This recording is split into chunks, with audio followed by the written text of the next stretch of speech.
Gentleman from California. I yield myself 4 minutes. Gentleman's recognized for 4 minutes. Mr. Speaker, the House meets today to spend time debating a resolution that's purely fabricated problem. Rather than focusing on the real problems facing American families, we are instead focusing on a resolution of disapproval, a resolution that does not create a single job.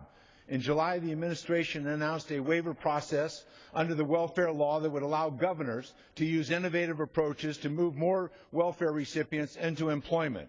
Immediately, Washington Republicans claimed the waiver would gut the welfare reform, but fact checker after fact checker has publicly discredited attempts to characterize the waiver as going soft on work requirements.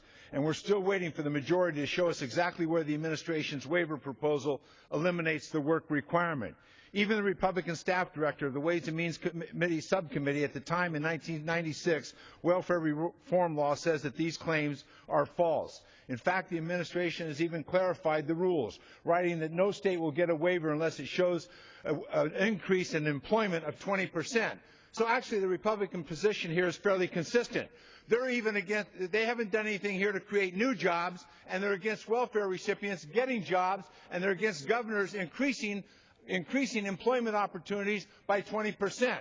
So I guess we now know in this last waning days of session, the Republican Party here is against all jobs. No matter who's standing in line for the jobs, they're against those jobs, even though the Republican governors have petitioned for the right to change the welfare law so they can put more people to work. And the administration says you can do that if you put 20%. Imagine putting 20% more people to work on the welfare rolls of California or New Jersey or Texas. But the Republicans say no.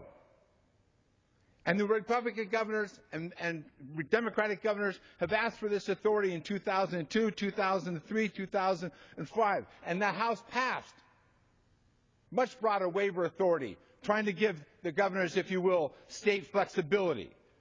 That's what they were asking for. And then, but now all of a sudden, in this political year, their candidates run a little behind, so we see this as an effort to try to attack the President of the United States for doing exactly what the Republican governors, the Republicans in Congress have done and have voted on passed. As President Clinton says, it takes brass to denounce something that you yourself have already supported. But the hypocrisy doesn't stop there. But you got to have a lot of hypocrisy when you're defending a candidate who believes in everything and stands for nothing. Just weeks before the administration announced its waiver process, the Republican Workforce Investment Bill was reported out of my committee. The mantra of the Republicans all through that bill and all through the consideration over the last couple of years has been state flexibility. Well, they accomplished it in this bill. It provides so much state flexibility that the state with an approved unified workforce training plan can, at the state's discretion, eliminate all work requirements from TANF.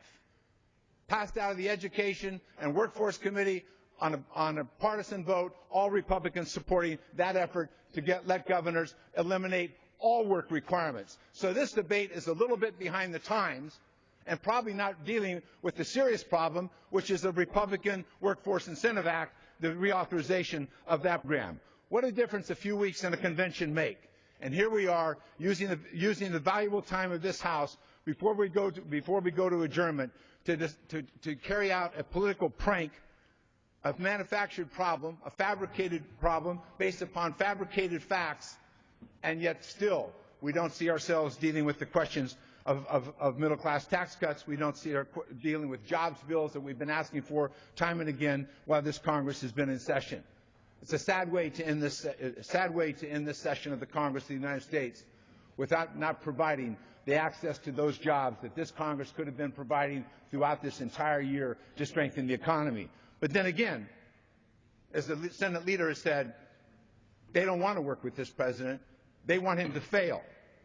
And for him to fail, that means the American people can't have jobs, and that's the goal here. I yield back the balance. Gentleman from Minnesota. I reserve my time. Thank you.